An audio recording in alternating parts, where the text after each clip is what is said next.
Hello guys! Face wash powder చేయడానికి ఏమేం కావాలి? ఎంత క్వాంటిటీ కావాలి? వీడియోలో మెన్షన్ చేశాను చూసేసేయండి. ముందుగా ఆరెంజ్ పీల్స్, లెమన్ పీల్స్ ఇంకా రోజ్ పెటల్స్‌ని పౌడర్ లాగా చేసేసుకోండి. మీకు ముల్తానీ మిట్టి రాక్స్ అవైలబుల్‌గా ఉంటాయి బయట. అవి తీసుకొని వాటిని ఫైన్ పౌడర్ లాగా చేసేసుకోండి. పసుపుని కూడా మీరు తొక్కు తీసేసి ఎండబెట్టి దాన్ని పౌడర్ చేసుకోవడానికి ట్రై చేయండి. నీమ్ పౌడర్ కూడా చేసుకోండి. నేను ఇక్కడ 2 టైప్స్ ఆఫ్ పసుపు యూజ్ చేశాను. ఒకటి తెల్ల పసుపు, ఇంకొకటి కాశ్మీరీ పసుపు.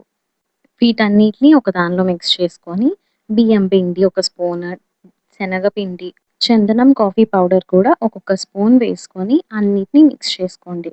ఇది యూజ్ చేయడం వల్ల మీకు ఫస్ట్ టైమ్ నుంచి రిజల్ట్స్ రావడం స్టార్ట్ అవుతుంది. కెమికల్ బేస్డ్ ప్రొడక్ట్స్ యూజ్ చేయడం వల్ల స్కిన్ వ్రింకిల్స్ రావడము, ఏజింగ్ తొందరగా అయిపోవడము, ఇలాగా ఎన్నో ప్రాబ్లమ్స్ ఫేస్ చేయాల్సొస్తుంది గైస్. ఈ పౌడర్ వల్ల మీకు అడ్వాంటేజ్ ఏంటి అంటే, ఏ స్కిన్ టైప్ వాళ్ళన్నా ఈ పౌడర్‌ని యూజ్ చేసుకోవచ్చు. ఆయిలీ స్కిన్ వాళ్ళైతే దీనిలో కొంచెం రోజ్ వాటర్ మిక్స్ చేసుకొని, దాన్ని పేస్ట్ లాగా చేసుకొని స్కిన్‌కి అప్లై చేసుకోవచ్చు. డ్రై స్కిన్ వాళ్ళైతే ఈ పౌడర్‌లో కొంచెం పెరుగు కానీ, పాలు కానీ మిక్స్ చేసుకొని యూజ్ చేసుకోవచ్చు.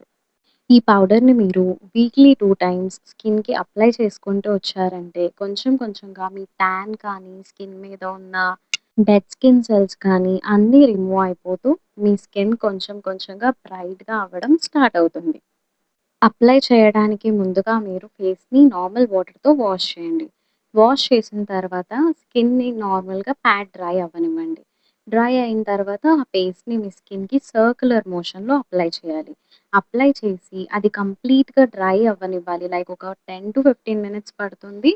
కంప్లీట్‌గా డ్రై అయిపోయిన తర్వాత దాన్ని మళ్ళీ నార్మల్ వాటర్‌తోని సర్క్యులర్ మోషన్‌లో మీ స్కిన్ మొత్తాన్ని గూడా మీరు మసాజ్ చేసుకుంటూ ఆ పౌడర్‌ని రిమూవ్ చేసేయాలి. Please like, share and subscribe to get more videos like these guys. Thank you for watching.